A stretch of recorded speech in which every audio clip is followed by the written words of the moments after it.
Hello and welcome to the Probe Dental Podcast. Today we're joined by Flewett and James Harker from Henry Schein One. Welcome to the podcast, guys. You've been on before a good couple of years ago now. Time's absolutely flown. It is flying, yeah. But just for those kind of watching or listening who are unfamiliar, could you give us a bit of a sort of rundown of your backgrounds? Obviously, how some people may know you from Dentally and Software of Excellence, and kind of how that leads into Henry Schein One. Yeah, sure. Maybe I'll go first. You go first. I'm Ben Flewett. I'm in my 19th year in the industry. I run Henry Schein's practice management software businesses outside of the USA. I've spent, I think I've probably spent most of my career running the UK business. So about 15 years running the UK business. I guess in 2020, we came together with Dentally. So that's the perfect intro to let James talk. Yeah, thanks, Ben. So I'm James, one of the two Dentally co-founders, the other one being Nick. And we founded Dentally quite a while ago now, well over 10 years ago, which makes me feel rather old. But yeah, as Ben said, we joined Henry Schein One 5 years ago now, which is the time's flown by, and still doing a lot of Dentally stuff, but now looking after Henry Schein One's businesses in the UK and Ireland, and then Australia and New Zealand as well. Fantastic. So we're here obviously today to talk about the white paper Henry Schein One's just released, looking at current and future perceptions of dentistry. The paper described the UK dental sector as operating within I think it was an atmosphere of uncertainty. Obviously, you have government influence, providing kind of a huge area of change. And since the data collection, I'm just kind of wondering what your sense was of the current level of future uncertainty that UK dental practices are facing. And how much of that is driven specifically by the ongoing NHS contract reforms? Good question, James. And I think the sort of uncertainty is what we're seeing across the board, really, with the UK sort of dental industry, and specifically there around the NHS and sort of those big contract reforms, particularly where I live in Wales. There is a huge amount of uncertainty because the government sort of come out and said some rather big things, and then has not really backed it up with a clear plan as of yet. And we're seeing a lot of frustration within dental practices. Is in the date is accelerating towards us 1st of April next year, and there's still not a huge amount of detail and clarity over what is going to happen.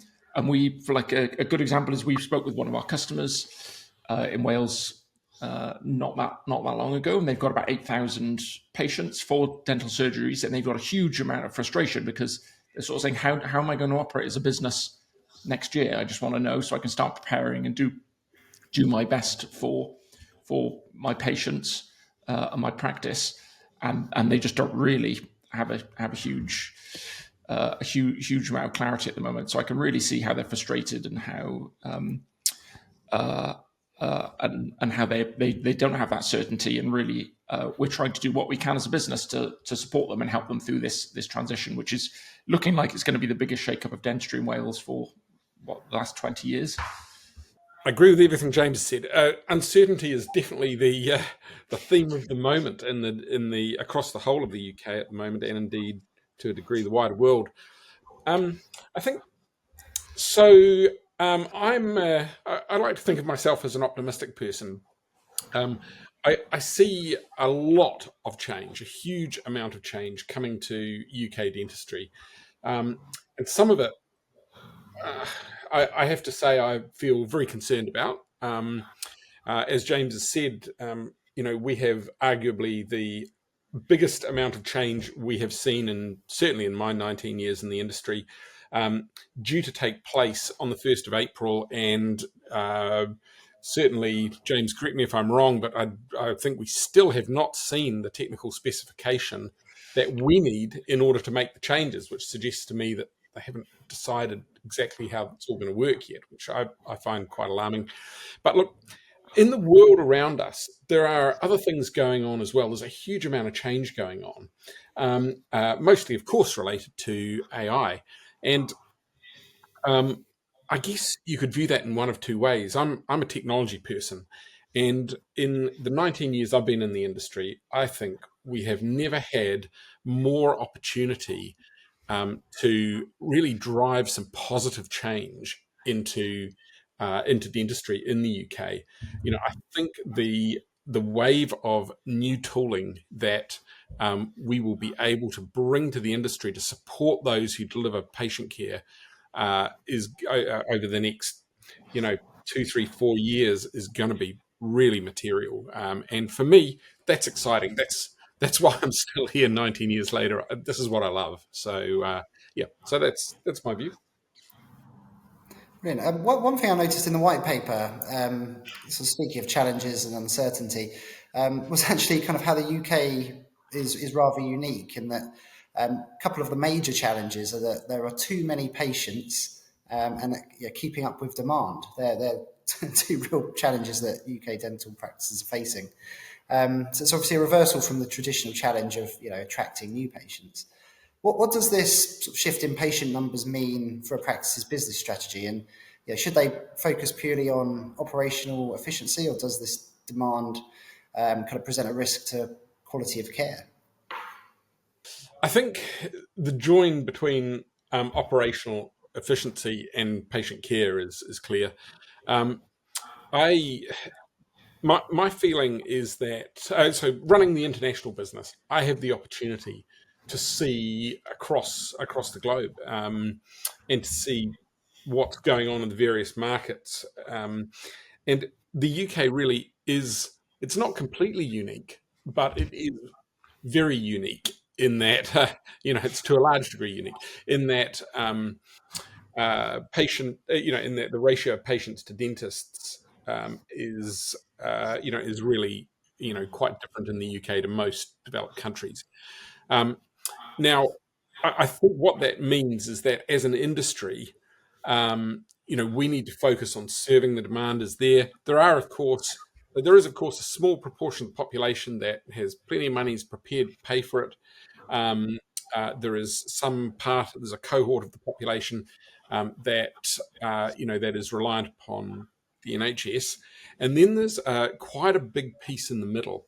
And I think, particularly, if you put the sort of the top end aside for a moment, the rest of the market really needs to be served with highly efficient practices, really strong technology-supported workflows, either to enable the practice to make money out of NHS dentistry, which is, of course, becoming materially more difficult.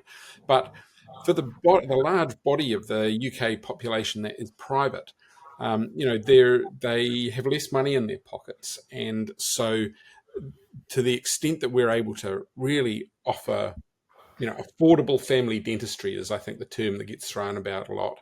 To the extent that we can really offer that, I think that's where we've got to focus as an industry. James?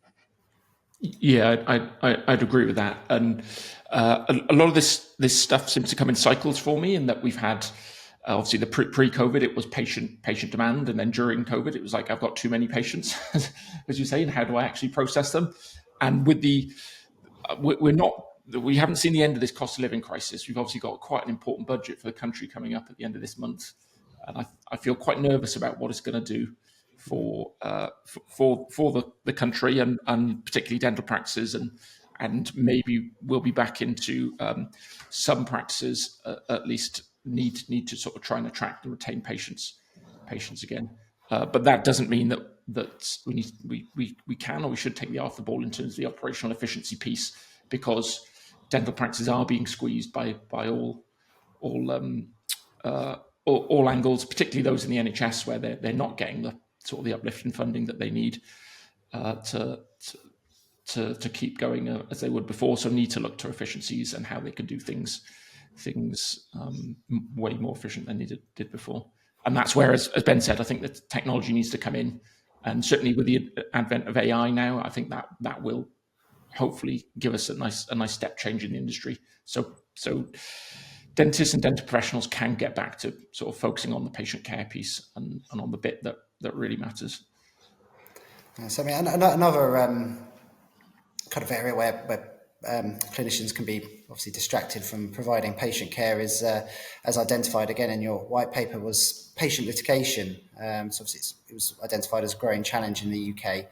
I believe the report said it was reflected a 2/3 increase in the number of complaints against NHS practices. So with that in mind, what role do you see practice management software, such as your own, perhaps even including AI, kind of playing in mitigating that risk? I mean, do you think enhanced record keeping or better patient communication systems can help with that?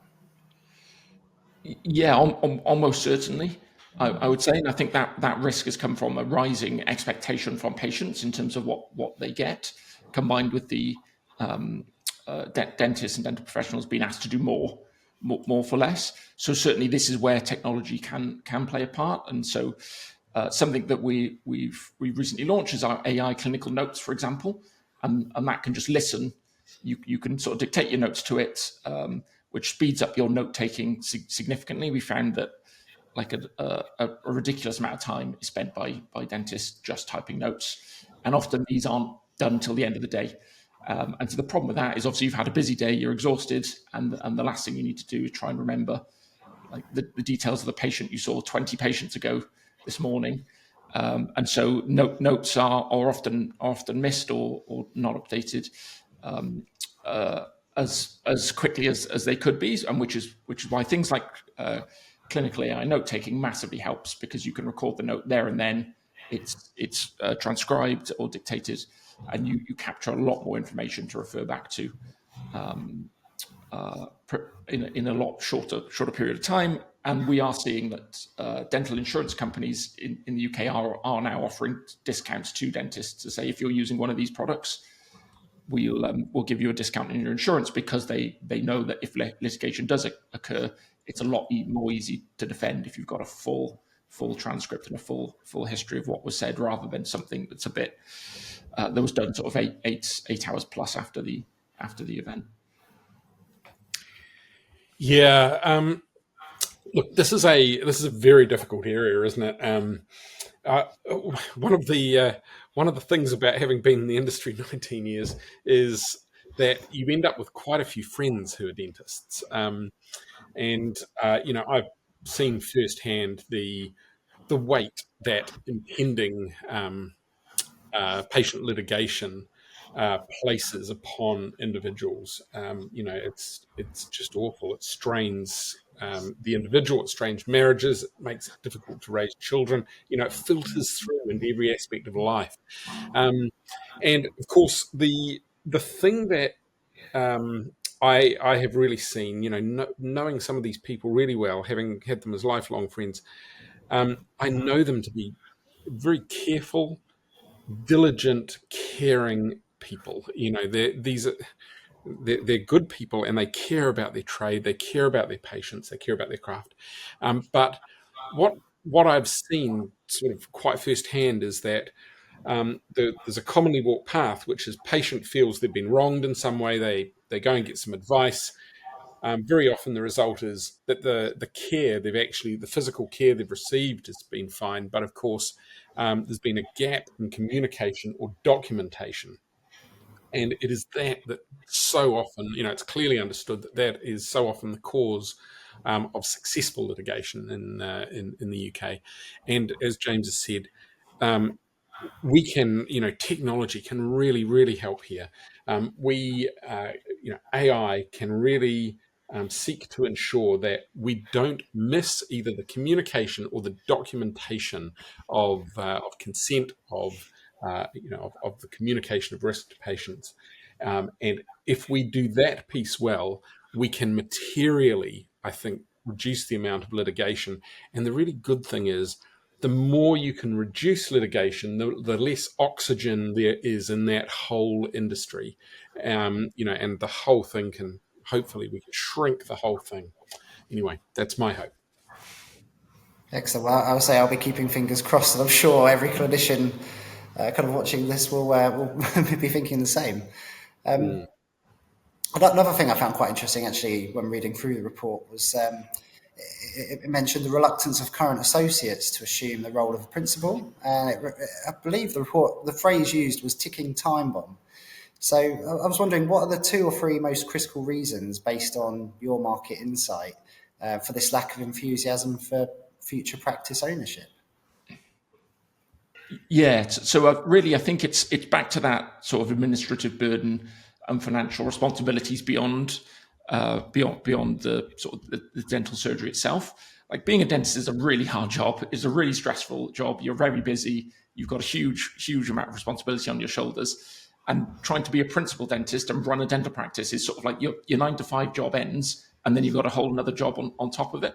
So you can really see why a lot of people are saying, actually, I don't want that. I just want a better work-life balance, especially as we're seeing the workforce in dentistry become a lot more female dentists are coming out of university and do want that family work-life balance, which is completely understandable. Combined with sort of the rising costs and the amount of uncertainty in the market and the pressures going on, it just makes it a lot less attractive to want to sort of own and run a dental practice. So what we're seeing is really that stress, the sort of burnout, and people are saying, you know what, I'll just do the one job, thanks, and not do the extra job in the evenings and weekends. And both my mum, my dad, they both own and run their own practice. My sister's got her own practice now, and it is not it's a lifestyle choice rather than a job, and is not for the faint-of-hearted. That's for sure. Yeah, as I just said, I've got a couple of friends who, very close friends who own and run their own dental practices, and the really difficult thing is that dentists, of course, spend their educational years learning to be clinicians rather than business people, and or indeed leaders of people, both of which are very separate disciplines that they don't just come to you. They're disciplines that have to be learned. And I think, as James said, a lot of people increasingly choose against that for very good reason. The regulatory environment, the economic environment, some of the recent changes that have been made in taxation, have all loaded cost and pressure onto businesses, particularly businesses of the size that most dental practice individuals or groups are, and that has made life really, really tricky. Yeah. No, so with obviously, that work-life balance, I think, is more important than ever, isn't it, for many people? But with the shortfall when practice principles, kind of coming down the pipeline, the paper also predicted a further drive in the penetration of dental service organisations, so DSOs. Do you think the rise of the DSO is a net positive or a threat to the kind of patient-dentist dynamic in the UK? And how do you think independent practices could effectively compete against DSOs, which obviously are better placed to adapt to, kind of adopt new technology and AI and, kind of boost the practices from that kind of business sense? I don't necessarily see DSOs as either a net positive or negative. They are simply another way of facilitating dentistry in this country. I think if you are an individual clinician who chooses that work-life balance, a DSO can provide you a place to practice and that actually is quite positive. And equally, if you, I'm sure if you own an independent practice, having a DSO down the road can provide a lot of challenge for you. So it's definitely a mix. But I think. I think your question is how independents can compete, and I think the answer is this: I see a lot of. I've also met quite a few PE, private equity people, come into dentistry, particularly out of retail, and the surprise to them is always that in the UK, particularly at the moment, running a dental practice, yes, you do have to attract and retain patients, but perhaps more than ever, um, your real challenge is to attract and retain clinicians and and clerical staff, front desk staff, practice manager, and so on. That is such a huge part of what will differentiate you. And in that regard, independents really can compete against DSOs. They can be smaller, more people-focused, caring businesses. And I think that's what they can offer that a larger DSO may struggle to offer. That's how I'd answer the question. I agree with what Ben says. I think for us, as a nation, really, we are a nation of small business owners. I think the UK is an outlier at that, and that's not like more true than in dentistry, and that the industry really is largely made up of small business owners. And I think that is what the general public expects. They like to go to smaller businesses, whether it's dental or not, and they really do like that personal care and personal touch. That yes, you definitely get that at a DSO, but it's not quite the same as going to a family-run dental practice that's been there for like 30 years, and you know all of the staff by name, and they know you and your family well. So really, I think how they compete is to sort of leverage that piece. It's all about the patient care, the patient experience, and as the world gets more complex, it's probably where they can lean into technology and to free up all of the administrative burden and the regulatory burden that we talked about earlier. How they can let technology take care of as much of that as possible, so they can then double down on that patient relationship, patient experience piece. Because really, I think that's what the nation wants. They want to go to the dentist that they've gone to for 20 years and have the same excellent care that they've had before. So I really think that's how the smaller independent practices sort of they can outcompete the larger guys. Yeah, I think the way I'd answer that is, I don't think anyone that works on the front desk of a reception gets great personal satisfaction. I don't think they get out of bed in the morning and think, great, I'm going to go to work and make or change appointments. I think what they might, however, get huge satisfaction from is helping, these are caring professionals, helping an elderly person fill out their medical history, or perhaps helping a mother who's got 3 children in the practice, look after a couple of them whilst one of them's being treated.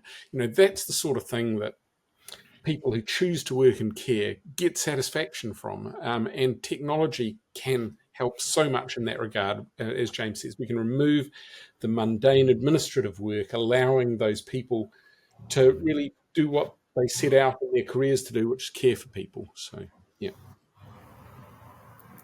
Brilliant. Well, speaking of kind of members of the team, another thing highlighted in the white paper, which I found quite interesting, was obviously so the UK is seeing quite high staff shortages amongst the dental professions, and research suggests that professionals see automation tools as expanding patient options rather than as a solution for streamlining current practices or reducing a reliance on human resources. Why do you think kind of UK dental professionals are sort of, I guess, steering away from the fact that they could streamline services rather than, they're looking at to expand and kind of almost add to their work plate more than, kind of streamlining what they have and not having to rely so much on a larger team? Yeah, I see this perspective emerging, but I really don't agree with it personally. When I go for healthcare, I don't want to be attended to by a machine. I want to be attended to by a human being who has chosen to spend their career caring for people. That's what I want as an individual. And to me, I don't agree that it reduces that the purpose of technology or the function of technology should be to reduce that personal patient contact. Totally the opposite. I think, if you think about AI notes, imagine, that could quite reasonably save 3, 4, 5, 6 minutes per patient. That's hours and hours back each week to focus on actual patient care, connecting with people. If you can just dictate your notes in rough form, and have them structured into well-formed notes, where consent has been considered, where the completeness of communication with the patient has been considered and documented well, and you can do that in a fraction of the time. That has to allow you to focus on better patient care, and surely that has got to be a path to better work-life balance and more satisfaction as a clinician. So that's my view. James? Yeah, I agree with sort of everything you said there. Yeah, not much to add. Yeah. Excellent. Yeah, no, I thought that was a great sort of answer. As someone who hates the self-checkout, kind of wants to speak to somebody, right? It's just those interactions, especially, kind of for patients. I don't want to just kind of lump the elderly into that group, because I know it's a lot of people, but there is a loneliness crisis as well in the country as a whole, and I think some people, they need those interactions at places like the dentist. So. But I also wanted to ask about, so you spoke a lot about AI assisted notes. Obviously, they're considered the most influential area for future software development within dentistry. Could you give me a practical example of perhaps how AI can streamline note taking to free up a clinician's time, and address the concern that AI integration will lead to, as quoted in the report, less patient contact? So that obviously kind of leads in from what we've just been discussing. With AI notes, what we're seeing at the moment, and we're still, I should say, at the very early phase of this whole AI journey, particularly on the notes piece.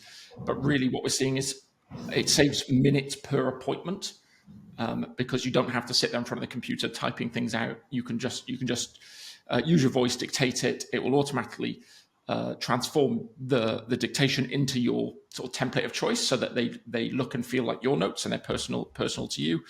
And it just cuts out like literally minutes per appointment, which is quite a huge productivity gain for considering how early we are on this journey. I think the future iterations of this are the rather than you dictate it, it will just listen to the appointment and automatically summarize the notes based from your interaction with your dental team or the patient themselves. So it's a huge productivity boost and allows you to sort of wrap up the appointment on time. And instead of sitting in front of the computer, sort of tapping away at a keyboard, you can actually spend more time with the patient to discuss those treatment options, to really give them the time and attention that they need. And hopefully your appointments finish on time, and you don't like build up that you're running over for each appointment as the day goes, and then that bleeds into your work. Your lunch break, and then ultimately your evening, and your allows you to finish on time, so you have a much better work-life balance as a result. Yeah, look, completely agree. If you imagine like the clinical bit of the patient journey, the patient comes into the practice, sits in the chair, the dentist works with the patient, talks to the patient, educates the patient as they go. Images are taken and fed into the system, and then from that, base charting and treatment planning, together with patient education materials that the patient can be sent home with, are all generated automatically. That what I've just described there is not the future.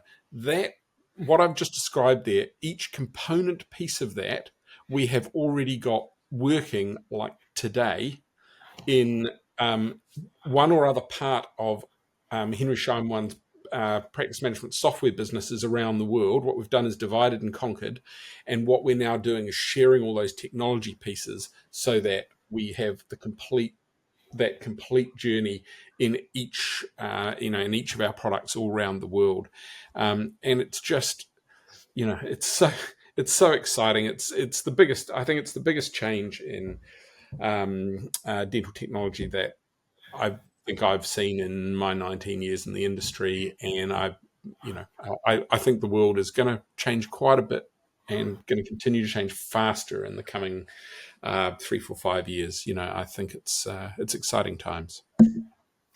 It's interesting. I think we're due for some excitement, and I find it interesting because when I have conversations with people about technology, sort of in general, they always say it's not very exciting anymore because I think the mobile phone's always used as the example of it's just another black rectangle, right? So the latest iPhone's pretty much the same as the previous one, right? But I don't think that is going to be true in dental software in the next couple of few years. We already have things live literally right now that are quite transformational, and it is just the very start of a really big journey. So I think I'm really positive about it.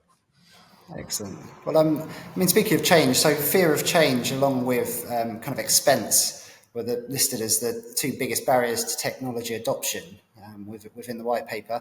What would be your advice to, as an example, a single site independent practice on how to accurately calculate their return on investment for a new piece of technology and also overcome that initial fear? Yeah, I guess that's a good question, and really it comes back to sort of looking more holistically at the practice rather than just looking at what's the cost of this one item. It's like what could it allow me to do or not do as a business, and what can it take out for me or give me back? Whether it's I can actually finish my day on time, and so I've got several hours back per week because I'm not sort of running over. I've got less stress. I've got maybe less litigation because I've got my notes up to date, and that's gonna drop off. And certainly, I'm not sure how you put a price on not having that stuff in your life, but certainly the dentists that I spoke to have gone through that would probably put a high price on that. But it's more, I think taking a step back and look at the technology as an investment in sort of your team and the patient experience and what that could do to really level up across the board, and just looking at the longer term return on that investment and what it can free up for you, rather than just this is sort of a means to an end, and this is just going to cost me X amount more. There are obviously ways to pay for that, but I'm sure as the technology develops and becomes clearer, it'll sort of be self-evident how the technology can really pay for yourself in a dental practice.